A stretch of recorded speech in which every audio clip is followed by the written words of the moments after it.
जोङो दिनै तामुलपुर डिस्ट्रिक्टनि सिङाव थानाय गरेस्वर पुलिस स्टेशननि आन्डाराव जिखोना एक्स एनडिबि दंमोन बेयो मोनसे जाहोननि थाखाय जों दिनै खौरां मेल लानो गोनां जादों। जाहोना बेनो जाहैबाय जे दाखालि बावैसो मोनसे जोंनि एक्स एनडिबिफोरनि रिहेबिलिटेसननि मोनसे लिस्ट फाइनाल लिस्ट ओंखारदों। बेयाव जोंनि लिस्टखौ जों नुनो मोनाखिसै, जायनि जाहोनाव जों दिनै खौरां मेल लानो गोनां जादों। दा गुबै बाथ्राया जाबाय मा, जों बै समनिफ्रायनो जि समाव माने एकर्ड बा गोरोबथाया जायाखैमोन बै समनि सिगाङावनो जोंनि भेरिफिकेसन जादोंमोन जोंना। दा दिनै नुनो मोनबाय जे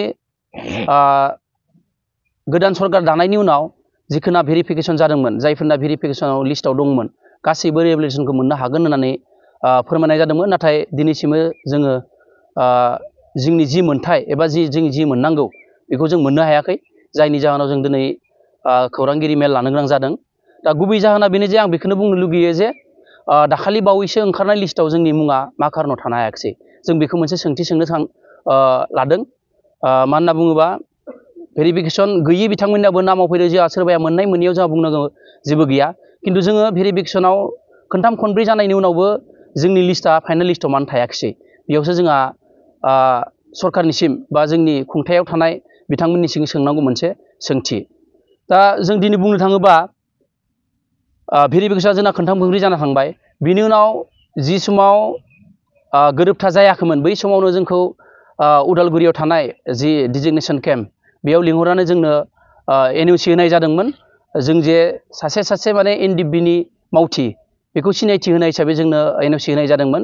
दा एनअसि होखांनायनि उनावबो जोंनि मुङा फाइनाल लिस्टआव मानो ओंखारनो हायाखिसै, बेखौसो जोंहा सोंथि दं।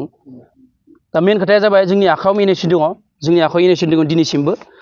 बै एनअसिखौ जोंनो डि रिजार्भ सार बिथाङा होदोंमोन। एनअसि थाखांनायनि उनावबो, एनअसिआव मुं थानायनि उनावबो मानि थाखाय जोंनि लिस्टआ फैयाखैसै जोंहा बेयावसो बुंनो गोनां दङ। जोङो सरकारनिसिम बेखौनो खावलायनो लुगैयो जे थाबैनो जिखोना थालांनाय जोंनि एनडिबिनि सोद्रोमा बिथांमोननो थाबैनो रिहेबिलिटेसनखौ होनांगौ, नङाबा जोङो गोख्रों भाबै राहा लानाय जागोन। दा जोंना गरेस्वर पुलिस थानानि आन्डाराव गासै बेसेबां दङबा जोङो 300सो सोद्रोमा जोंना दाबो मोनालासिनो दङ। जोङो गोबांबार सावरायबाय। जोङो मानगोनां खुंथायाव थानाय जोंनिनो CM सार बिथांनि न'आवबो जों थांनानै सावरायदोंमोन खनसे। बिनि उनाव सारा गावनो उनाव खनसे लिंहरफिननानै गावनि न'आवनो लिंहरनानै जोंखौ सावरायदोंमोन। बे समाव जोंजों सावरायनायाव दंफायोमोन मानगोनां रन्जित सार, लोगोसे सावरायग्रा सार, लोगोसे शिब सारा बे साइड थानो हायाखैमोन। थेवबो बिथांमोना जोंजों मोजाङै सावरायदोंमोन। बै समाव बिथांमोना बुंदोंमोन जे भेरिफाइ जानाय जिखिनि सोद्रोमाफोर दङ गासैबो रिहेबिलिटेसनखौ मोननो हागोन होनना बुंदों बिथाङा। फैबाय थानाय समाव जिहेतु नोंथांमोना बेखौ जि खाबु होदों बेखौ मोनाब्ला मा राहा लागोन? बेनो जोंहा बुंनांगौआ, जोङो फैबाय थानाय समाव जोंनि जि मोन्थाय बेखौ मोनाबा जोङो फैबाय थानाय इलेक्सननि समावबो जोङो जोंनि जि मावनांगौ हाबा बा जोंनि मोन्थायखौ जों मोनाबा जोङो माने बे सरकारजों थाफानाय जानाय नङा, बा जों सरकारनि एगेन्स्टआव खामानि मावनाय जागोन।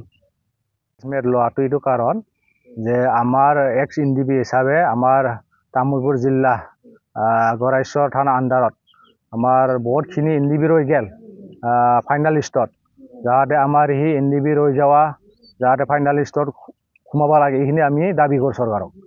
আৰু লগতে আমি প্ৰমোদ ছাৰক কওঁ যে আমাৰ যিটো মান মৰ্যাদা এইটো যাতে আমাক মানে 4 লাখ টকাৰ কাৰণে আমাক মানে কামটো কৰিব লাগে বুলি ক'ব পাৰোঁ।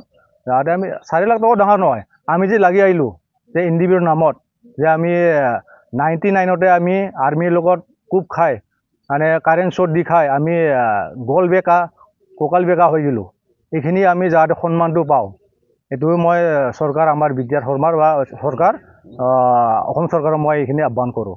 যিটো এক্স এনডিবি সেইখনক বহুকেইটা প্ৰতিশ্ৰুতি দিয়া গৈছে শান্তি চুক্তি, হয়, এই ক্ষেত্ৰত এটাও পূৰণ হোৱা নাই নেকি? আমি ইচ্ছাৰ গিলে এটাও পূৰণ হোৱা নাই আমাৰ কাৰণে, এটা পূৰণ হোৱা নাই। আমাৰ এইখিনি এৰিয়াত বা গড়েশ্বৰ এৰিয়াত কোনো এজন ল'ৰা যে এনডিবিৰ নামত যে চাকৰি এটা পাইছে বা পুলিচেই হওক CRPF হওক, এইটো কোনো মানে দেখা পোৱা নাই। গতিকে আপোনালোকে প্ৰমোদ বৰাৰ ওচৰত গৈছিল, কি কৈছিল তেওঁ? প্ৰমোদ বৰে ছাৰে কয় তাৰমানে প্ৰমোদ ছাৰৰ তাৰ কলি কয় মোৰ তাত এইটো ধাৰটো নাই, গোবিন্দ ছাৰত যা, কোনোবা কয় আৰু আপোনাৰ বড়োচা ছাৰত যা, এফালে কয় ফেৰেংগা ছাৰৰ তাতহে এইখিনি কিবাটো পাৱাৰটো আছে, এফালে কয় আৰু কোনোবা কয় আৰু দিপিন বড়ো ছাৰৰ তাত আছে। এইখিনি আমাক মানে দৌৰাই থাকে এনেকুৱা মানে সমস্যা। আমি বৰ ৰাস্তা বিচাৰিলোঁ, আমি যে ইণ্ডিবিৰ কেডাৰ হ'লেও মানে আমাক কোনো ৰাস্তা দুখাই নেদলা। শান্তি চুক্তি হোৱাৰ পিছত আপোনালোকৰ ভেৰিফাইৰ নাম পাইছিল গোটেইবিলাকৰ? আমাৰ শান্তি চুক্তি নোহোৱাৰ আগতে ভেৰিফাই হৈ আছে। তাৰপিছত ভেৰিফাই হৈ থাকিলেও তাৰমানে 3-4 বাৰ হ'ল, আমি আশাতে আছোঁ আমি দাউৰি থাকোঁ যে চব ভেৰিফাইছোঁ যদিও ভেৰিফাইটো মানে চবৰে হৈ যাব, এনেকুৱা মানে পৰিস্থিতি দি থাকে। এতিয়া আপোনালোকে কি দাবী জনাইছে?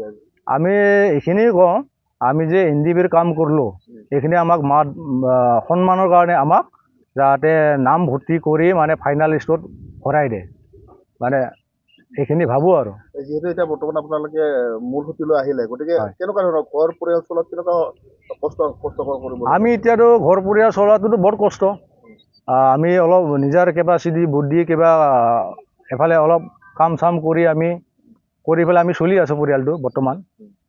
কিন্তু চুক্তি হিচাপত যিটো হ'ব লাগিছিল হোৱা নাই? চুক্তি হিচাপে যেনেকুৱা হ'ব লাগে এইখিনি হোৱা নাই, আমি দেখা নাই, আমাৰ এৰিয়া হিচাপে দেখা নাই। মই ক'ৰবাত উচিত দিয়া মই ক'ব নাযাওঁ, মই এইখিনি কওঁ।